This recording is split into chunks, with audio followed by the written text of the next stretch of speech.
దేశంలోనే అత్యున్నత విద్యా సంస్థలైన ఐఐటీలు కొత్త కోర్సులను అందుబాటులోకి తెస్తున్నాయి.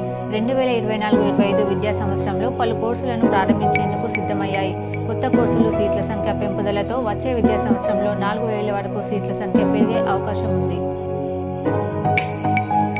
జక్రాన్పల్లి మండలంలోని అడుగుల గ్రామంలోని ఓ ఫంక్షన్ హాల్లో కాంగ్రెస్ పార్టీ కార్యకర్తల వ్యక్తిత్వ స్థాయి సమావేశాన్ని నిర్వహించడం జరిగింది. ఇట్టి సమావేశానికి గ్రామీణ ఎమ్మెల్యే భూపతి రెడ్డితో పాటు నిజామాబాద్ కాంగ్రెస్ పార్టీ పార్లమెంట్ అభ్యర్థి జీవన్ రెడ్డి పాల్గొని ప్రసంగించారు. వేల్పూర్లో అంబేద్కర్ జయంతి సందర్భంగా విగ్రహానికి పాల్గొన్న ఎమ్మెల్యే ప్రశాంత్ రెడ్డి పూలమాలలు వేసి నివాళులర్పించారు. భారతరత్న డాక్టర్ బాబాసాహెబ్ అంబేద్కర్ రూపొందించిన భారత రాజ్యాంగ స్ఫూర్తితో దేశాభ్యున్నతికి పాటుపడాలని కలెక్టర్ రాజీవ్ గాంధీ హనుమంతు పిలుపునిచ్చారు. అన్ని వర్గాల వారికి రాజ్యాంగబద్ధంగా హక్కులు కల్పించిన మహానీయుడు అంబేద్కర్ అని కొనియాడారు.